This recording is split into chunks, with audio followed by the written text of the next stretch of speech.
Here we go. See, Renee, here's the thing, though. Okay, You're not a here we go. perfectionist. We are live. I am. So We are live. we are live, ladies and gentlemen. This Ladies is and wonderful. It is myself. It is Renee Yaworsky. It is Rory Penland.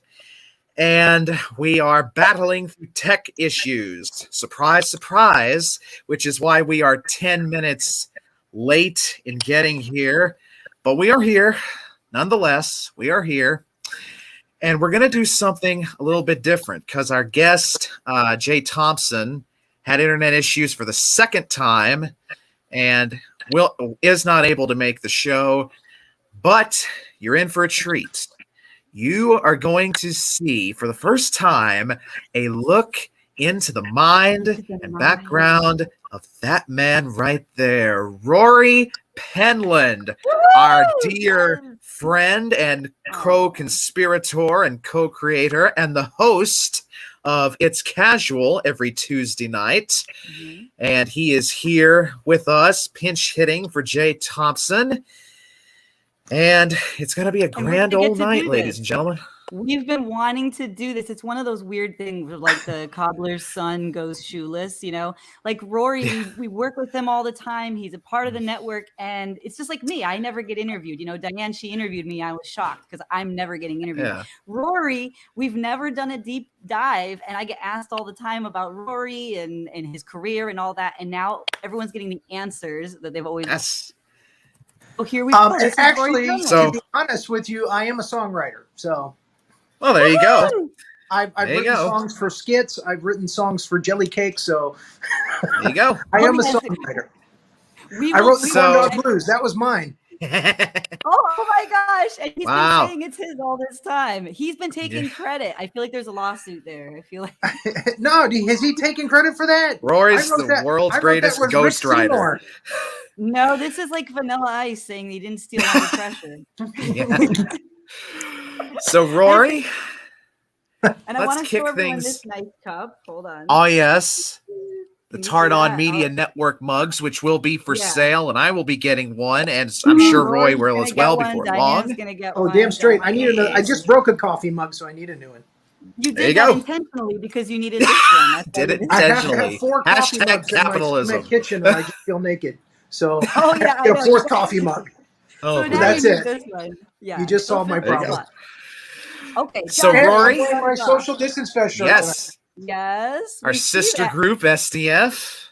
And Jonathan is wearing the I Choose Awesome hat that Tom Cheshire is I got one of those. Not only making it, but selling. $20 a pop. If you want one, message Tom, and he will be more than welcome to give you one. So, Rory. Hey, man, he'll make you one. Don't worry, man. He'll pick one up for you. So, Rory, where in this wide world of ours? Of our network. Yes. Rory, where in this wide world of ours were you born? I was born in Miami, Florida, actually. I'm a Florida boy. What? Through and through. No wow. Way. I stayed in Florida from 1964 up until 2004.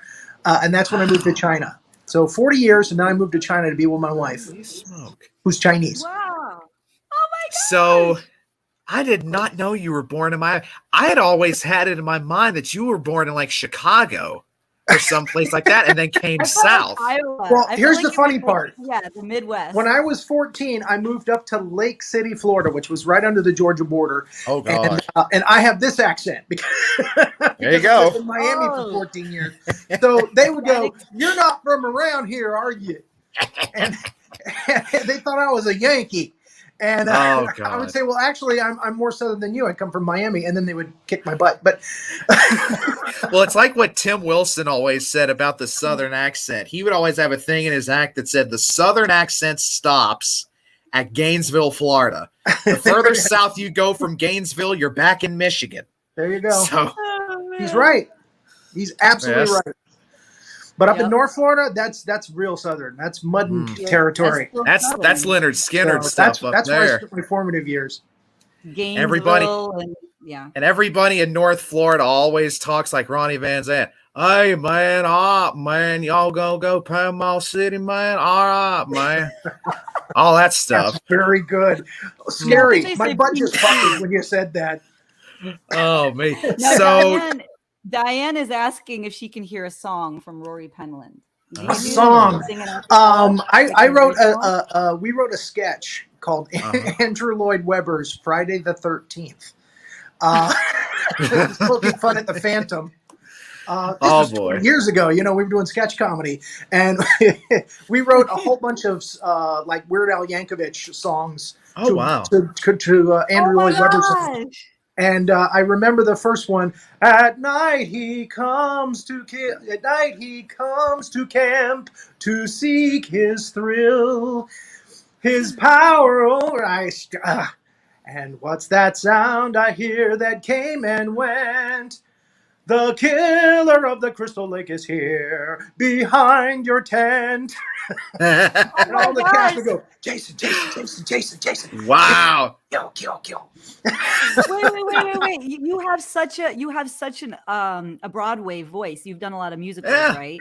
Well, yeah, I started out again when I was around 15, 16. I started doing plays. I started doing theater in high school. And the first show that I got, I didn't even know I could sing. And the choir director there, I sang, they had a whole bunch of tunes out by the piano, and the choir director said, pick one out. And for some reason, I picked out Isn't She Lovely by Stevie Wonder.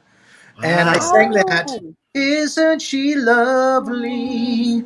Isn't she wonderful? And I sang it, and he's like, yeah, he can sing. And I was like, I can? Did you not know that you could and that's where it started. Didn't you sing along with like the radio and this stuff? You never had heard yourself sing before? I did, but I didn't think I could sing. You know, I wasn't trained or anything, so I wasn't sure if I had a voice or not. My dad did. My dad played guitar. If you go to YouTube, I posted the few videos that I have of him playing guitar. His name's Fred Penland. And there's picking guitar and singing. He was a guitar picker. And there's one of there of me and him singing, Who's sorry now? Who's sorry now? Oh my Whose gosh. heart is aching for breaking each round? Yeah, you know. He was into, you should do like a Terry, all kinds of music back then. You could have done like a Terry Fader thing, you know, the puppeteer where he sings as Muppets. You would have won AGT. I could see that. You could have incorporated your again for that same sketch comedy show. We actually wrote 2 skits called Stephen King's Storybook Time, and there were live puppet shows going on over to the side. We had a guy that looked like Stephen King in our group, and he would read the story, he would narrate, and then we would have all these bloody puppets hacking arms off and stuff. It was hysterical. I mean, people and we had a splash zone in the front of the audience. I believe it. Okay. So a gory puppet show. Oh yeah. And we had Little Blood Red Riding Hood was one of them, and Snow White and the Schizophrenic Dwarf. Oh my! And I think those are on YouTube somewhere. Oh boy! Oh my gosh! Oh my gosh! So, Rory, you like I said, you were born in Miami. You go up to Lake City. Mm-hmm. What age was it where you first said to yourself, where you were first starting to get the comedy bug? Because I know you have been a stand-up comedian for many, many years. When did you first get that urge? Was it in Miami, or was it after you'd moved up to Lake City? This is kind of an embarrassing story. I went down to Tampa on a scholarship now to finish up my college, my last 2 years down in Tampa at USF. And I got there, and somebody had talked me into going to a comedy club. And I had done a little bit of stand-up comedy kind of per se in contests and stuff like that before then. I did one up in Lake City. I came in second in the competition. I did my voices, and I was singing. I was actually doing singing song parodies. And let me break in just 1 second. What were you doing? What voices were you doing early in your comedy career? What were you doing in Lake City? Typical ones: Jimmy Stewart.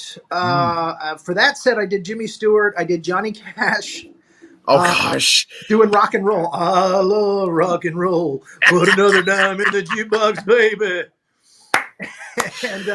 And I did Ricky Ricardo. That is fantastic. That is Ricky Ricardo doing fantastic. Give me all your loving, all your hot and kiss, Babaloo. So I mean, just really sticky stuff back then. You know, in the oh god, that was the '80s, the early '80s. And then I went to Tampa, and I started going to the comedy clubs in Tampa in around '88. And I talked to the I don't know what possessed me to do it, but I talked to the guy who was the host of the show. He was also the doorman at the comedy club there called the Comedy Corner. And I said, if you ever want to take time off, you know, I can fill in for you as a host. I said, I've done some comedy, and I'm making all this stuff up as I go along. I said, I've done some comedy, and, you know, I've done some hosting shows, and I'm comfortable in front of crowds. He goes, really? Oh, great. Because, you know, yeah, I'd like to get a couple of nights off to do different things.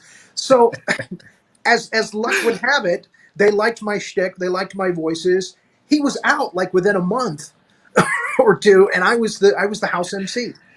And that's my routine. Yeah. Oh, that's fantastic. Good for me, not so good for him. Yeah, no, I feel bad. Well, he's not on the network, so we don't. My heart's not going much. I'm a little biased. You're in Tampa now. We've gone from Miami, Lake City to Tampa. So now, what possessed you to start the first iteration of It's Casual? Oh yeah. Because for those of you who don't know, It's Casual did exist before the state it's in now as a public access show in Tampa, Florida. You can see it on Rory, YouTube. how'd that come about? We had Jim Moss on my show. He was the producer of that show. And it was on public access cable in Tampa. And I had already met a couple of people from the comedy. I'd already met a couple of people on like TV 13. I met Jay Vilwalk, who was down there, and Kathy Fountain, who was one of the reporters down there. And they had done stories on comedy and me and my James Bond fanaticism. I'm a huge James Bond fan. And at that time, I had a huge collection of stuff, which they did a story on. But Gary Platisse had a show on public access, and he wanted me to come on his show as his co-host. He wanted an Egg McMahon, and I came on, and he basically kind of abused me. A lot of fat jokes and stuff, you know, at my expense, and eventually he didn't like the fact that I didn't play along, and I was talking to other people at public access, and I talked to Jim, and Jim said, "Yeah, why don't we just do a show with you?" He said, "You're a lot funnier than Gary." And we ended up starting it's called The Show, or You Got the Show. You Got the Show was the first name of it. Okay. And then eventually we called it It's Casual because people were making fun of me wearing suits and ties and my neck. Hey, where's your fucking neck? I didn't know that. Wait, it was a live call-in show, so we took a lot of views there too. I wanted to know the origin of the name all this time, and I never knew. So it was because you were overdressed? I was overdressed in the first season, the first few months. So they would say, "Hey, it's casual. Like you don't need to overdress." But I also like the idea of being casual with my guests. You know, casual questions, a casual chat, not too proper and prim, and you know. Right. I mean, I wanted the show to be casual. Awesome. So there you go. So they got a nice big wicker chair to sit in, and everything kind of relaxed into place once we changed that. My favorite part, just for anyone who goes into YouTube and figures it out, is when you had a guest change, kind of like we did tonight, and you ended up interviewing your cameraman. and Jim hates that show. That is like the show that Jim hates worse than any other show. No, and I love it. It culminates with Rory saying, "You're a silly guest. Get out of here. You're a silly guest." I love that. You're a silly guest. I stole a Monty Python line. You're a silly guest, and we don't want you here anymore. That reminds me. Yeah, my cameraman was Bill the Nothing Guy. He does nothing. He just plunges off his face. Nothing guy. He was a great character. I love that guy. That's how we did our plan B for our show. If we called it at last second. We could have reprised him tonight. You know, this is fascinating, but maybe another and time. I was about to say, 30 odd years later, nothing's changed. So, Rory, Renee brought up a great point talking about memorable guests with Bill the Nothing Guy. Now, what are some others that stand out? I know there was a particular Madonna impersonator that you had on the show. Well, she wasn't a Madonna impersonator. She thought she had her own thing going. Her name was Sandra Prill. And she started out when she was like 14, and when she got on my show, she was like 16. And her mother was one of those tiger moms. And she thought her daughter was going to be the next Madonna. And the problem was Sandra could sing, but sometimes she wasn't very trained as a singer. Sometimes she would sing off key. And there were people on the station that thought that was hysterical. They thought that was very funny. So, I mean, there's a video out there of her singing the national anthem that they used to play at the end of every night on Jones Public Access, and she is singing way off key on that, and it's just it's just cringeworthy. Cringeworthy. And I guess she just figured out eventually that everybody was making fun of her, and she didn't like the joke, and she disappeared. And this happened after she got on Wikipedia. She's got her own entrance on Wikipedia. People are looking for her. People are looking for her. She has thousands of followers on YouTube that are looking for her. It's kind of like the guy who was really bad on American Idol. What's his name? I know who you're talking about. I can't remember his name. Richard Hung or whatever. Is his name Hung? Something like that. Yeah, it's like sometimes you're so bad, you're interesting, right? I don't know. The R Girls were one of my favorites to have on. They were so funny. They were so good. And we had them back. And we had them back on the show. Yeah. God, it was a ton of fun too. They haven't been together in like 20 years. That was a fantastic show, but I got to give a shout out to the show I get asked the most about. I know it just happened, but of course is Billy Vera. I get asked about that all the fucking time. I mean, that was a fantastic show. I finally talked my daughter into watching Buckaroo Banzai last night. There you go. That's great. And I just want to talk to other people that were in that movie now. We should just do a whole show on like make a whole anthology about it. I want to interview Goldblum. I reached out to a lot of people this last couple of days for October, for Halloween type stuff for October. So, and I'm hoping to get some answers back from people. Going on. We're gonna have so much. No, I got one rejection today. By who? He was a screenwriter and producer, and he wrote the screenplay for the movie Transylvania Twist, which it's one of those movies. It's really kooky and nutty, and I like to watch it like once or twice a year just for fun. Is it one of those movies that's so bad it's good? Exactly. It's really, really bad punchlines, jokes. But I mean, so bad they're funny. I mean, I just love to drink a beer and watch that movie, and it just tickles me.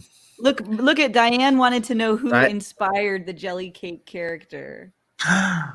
Character? He's a real person. He's real.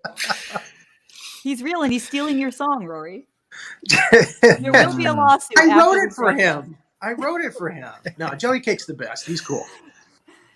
Oh, right. Well, right. He's a real person, so he's not inspired by anything. He's where it's at. He's where it's at. Yeah. I just hope he finds himself a band. I know. He's been looking for a while. He's been looking for a while. Now, another thing I want to ask you is, who are your heroes? Like, who would you be just totally gobsmacked? Good question. Yeah. Definitely Jonathan Winters is one of my heroes. Oh, yes. Way back when. He was one of my dad's heroes.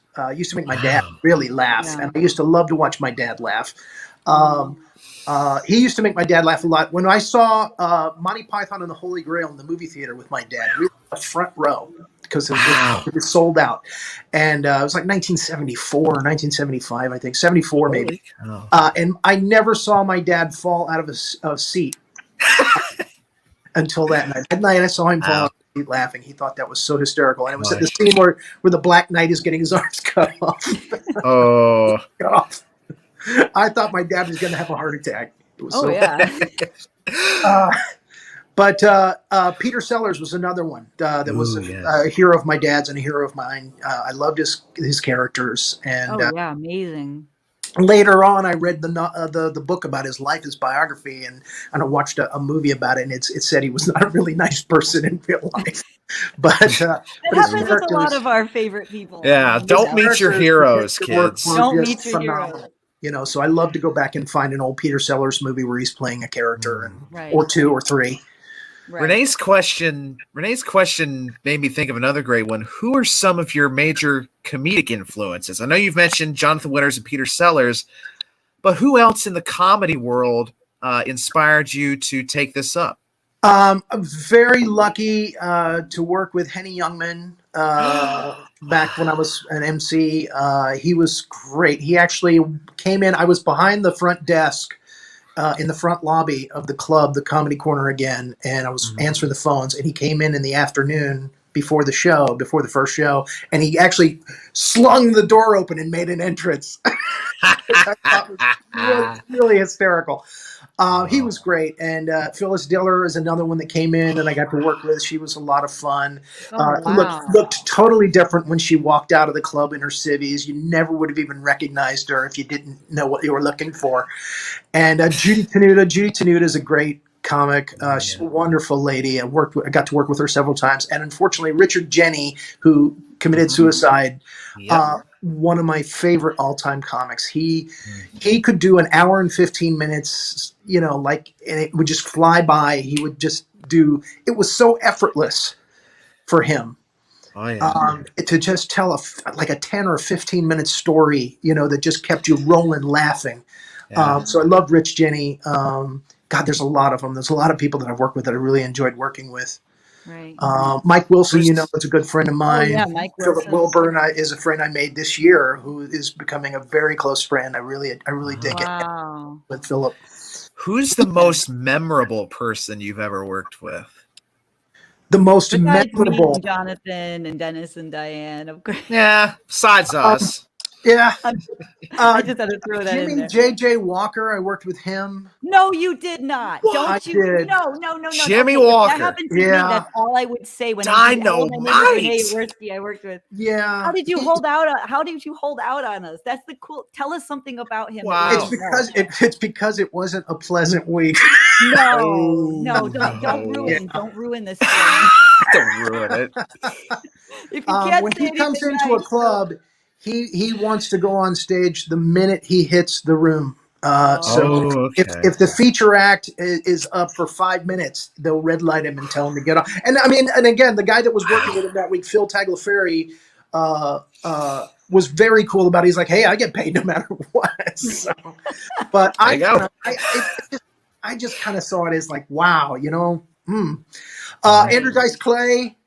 I got to drive Dice Clay around for a week. Oh, Jesus Lord! What was he like? Entourage. He used to hang out with his two high school buddies, Dutch and Joey. And Dutch was kind of his manager, and Joey was kind of a gopher. He went and got the girls and every other thing that Dice did. So that was a very strange week. You do an impersonation of him, right? I mean, Daffy Dice Clay. That kills me every time. Every time. Oh, it's a beautiful thing. but Damon Wayans, I worked with Damon Wayans, and I had gotten a poster for the movie Punchline, and had him sign it at the end of the week. And that week, I was doing a Taco Bell bit that was not working. It just wasn't working. I couldn't get it to work. I never did get it to work. And he wrote on my poster, Rory, if you ever get that Taco Bell bit to work, then you're a real comic. And he actually ditched me in a club on the wrong side of town. He had me drive him there, and then like an idiot, I went in with him. And he lost me. And I had to find my way back to my car. So that was one of the scariest nights of my life. You have the most fascinating life, and we haven't even talked about China yet. Like this is. I was going to get to that. Yeah, I was going to get about 1988 so far. Oh yeah, we've got to 1988 just stopped. But I have to ask also about your book career and your interest in art. I mean, because you also do iconic art, the iconic art project. So I need to know about and you paint. You're a painter, and you're a published author. You've done, you're a writer. Well, I've been writing screenplays since I was like 19 years old, and the first one I wrote was called Legend of the Hook. It's gone through several title changes. I like that title. And it almost got made a couple of times, but the budget on it would have been too high, and that's actually how I got Deadly Species made in 2002. I said, hey, well, maybe you can't do that one, but I got this script, which takes place outside, in the forest. So that's how Deadly Species got made, and I wrote. The first book that I wrote was Tales of the Vampire Irregulars, and I hung on to that one for many years, and finally, when the pandemic hit, I had a reason to. I mean, there was nothing else I could do, so I had a reason to publish. So my friend Lee was interested in a story that I was working on called "The Bachelor's Guide to Post-Apocalyptic Success."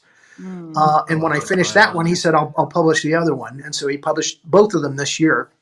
And I'm working on the second Bachelor's Guide, which is called The Bachelor's Guide to Post-Apocalyptic Dating.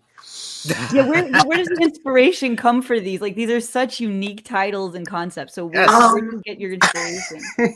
Well, again, I've always been a horror fan. I've been a vampire fan for ages, and a werewolf fan. So that's where the vampire thing came from. And I thought, what audience could I cater to that's a great audience, that is a very devoted audience? And I thought about, Star Wars and science fiction and that kind of thing. And basically it's people who are not the pretty people, not the jocks, the anti-jocks, but Revenge of the Nerds. And so I wrote this vampire story about these people who are different. They're not like any other vampire. They're not the pretty people, and they accidentally get made into vampires. And I figured my audience would be a very devoted audience for that kind of thing. It's like, oh, hey, anybody can be a vampire if, they're smart and can protect themselves. So, right. And then the Bachelor's Guide, I still can't remember where exactly that came from, except for the fact that I said to myself, what would happen if there was a nuclear apocalypse and somebody woke up, like from cryo sleep or something, and he was an idiot, and he's the last guy on Earth. So. That concept is just funny in and of itself. Like, without anything else, it's just like a funny concept. So again, that's probably what would happen. The guy that wakes up probably won't be the brightest bulb on the Christmas tree.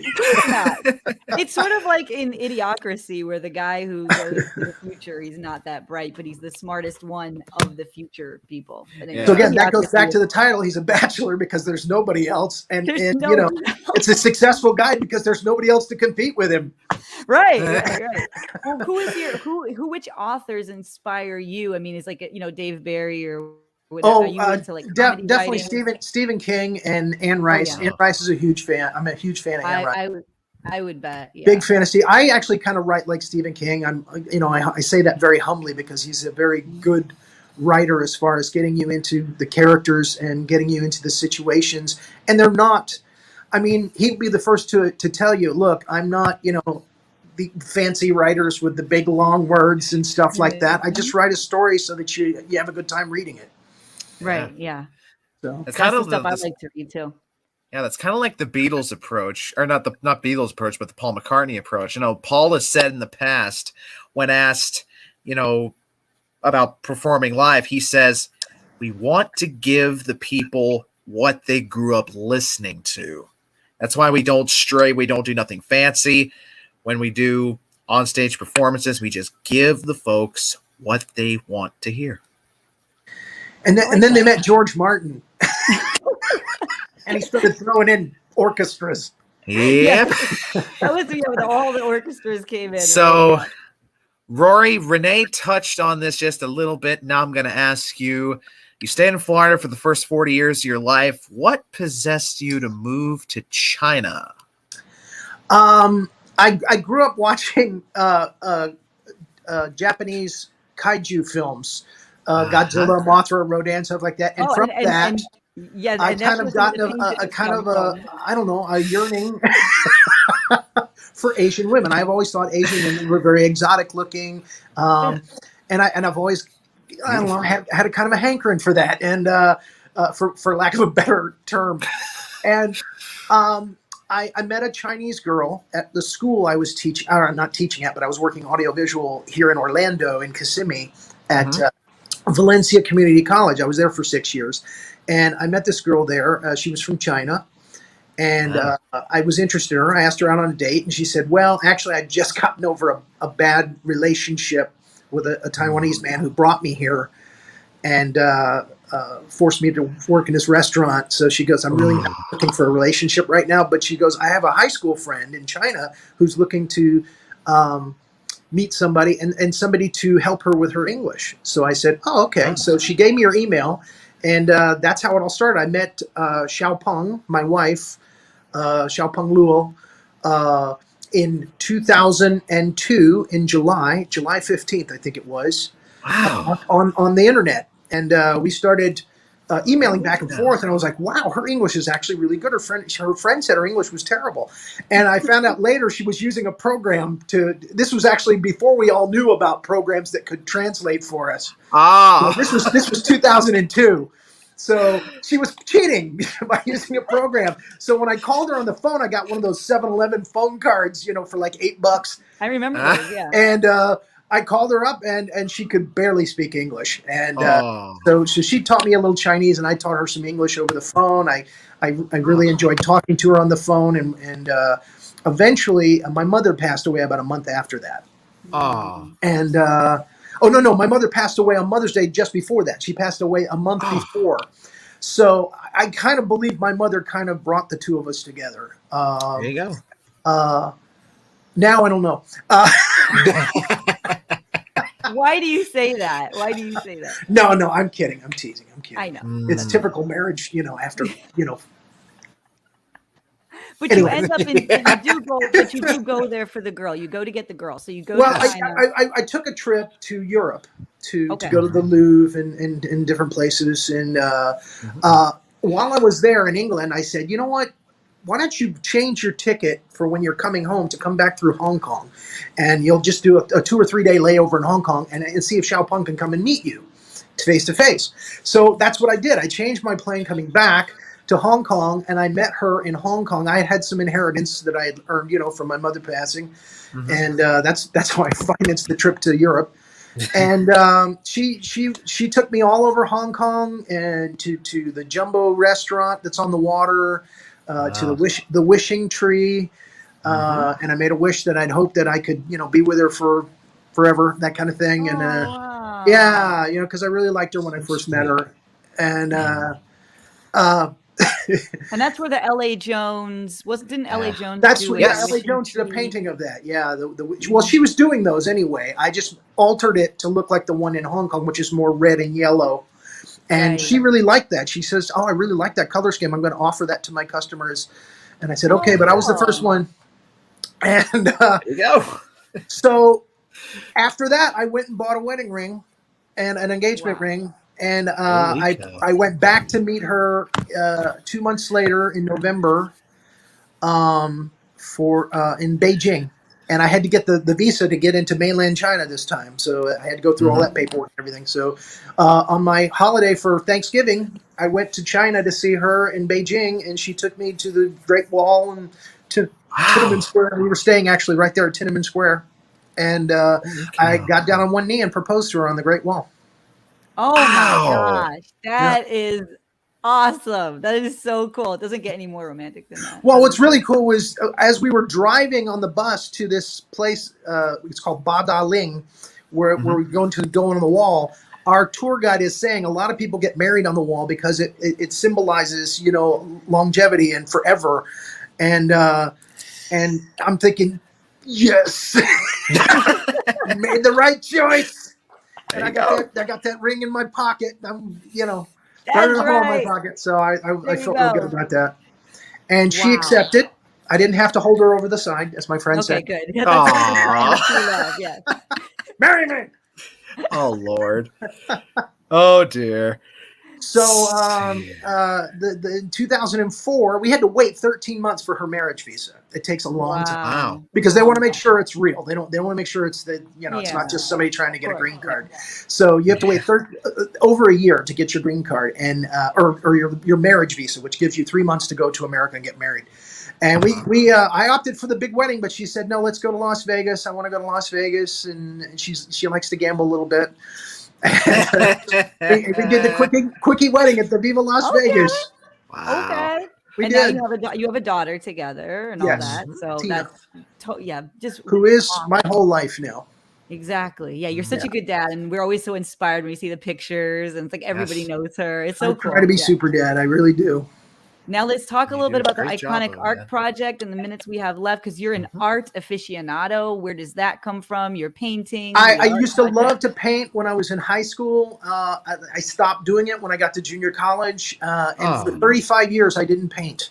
And because of the pandemic, I picked up the brushes and I went to Michael's and picked up brushes and paints and canvases, and I decided to start painting again in October last year. And I've painted almost 100 paintings. I've like 97 or 98 paintings now. Holy cow! Had to stop because I'm writing, Bachelor's Guide again, and I'm working full time now.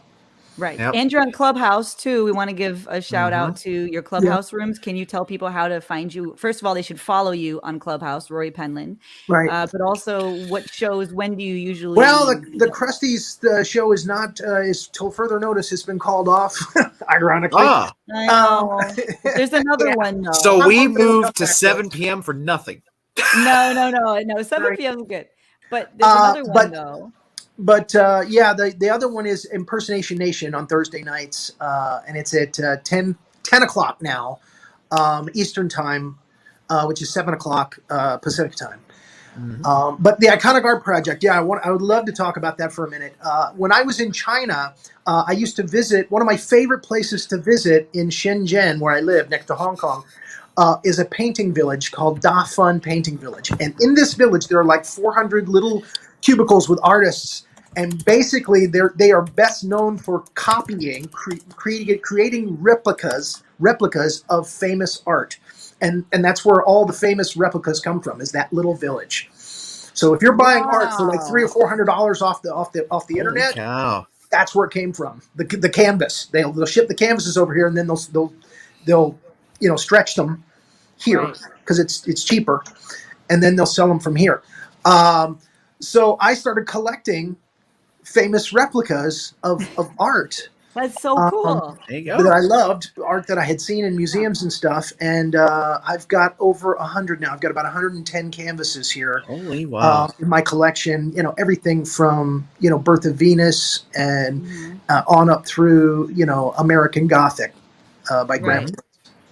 And how can people support this project? I mean, you're looking, because you do exhibitions, right? You do shows. What I would like to do is either tour it or find a venue for it, like an attraction, where they can see all the great, you can see Mona Lisa next to Whistler's mother, all the greats, all the ones that and even then some that are, not so iconic to the normal person per se, the lay person, but I mean, people who love art will know these. So some of them are portraits, self-portraits by artists, and some of them are just famous paintings. The Night Watch, by Rembrandt. I'm trying to think of some right off the top of my head. Is there a website that people can? I feel like I've seen it somewhere. I'm working on the website. I've been working on the website. I have somebody working on the website, and unfortunately, it's not up yet. But as I go to museums now. In 2015, I started visiting museums and photographing their collections. Mm-hmm. So I have photographed over 20 famous museums now. The Rijksmuseum in Amsterdam. I've done like 4 or 5 of the famous museums, including the Louvre in Paris, the Orangerie, the Petit Palace. I mean, these are the Orsay. I mean, these are and out in LA, I've done like 3 of the big LA ones. New York, I've done 3 or 4 of the big museums in New York.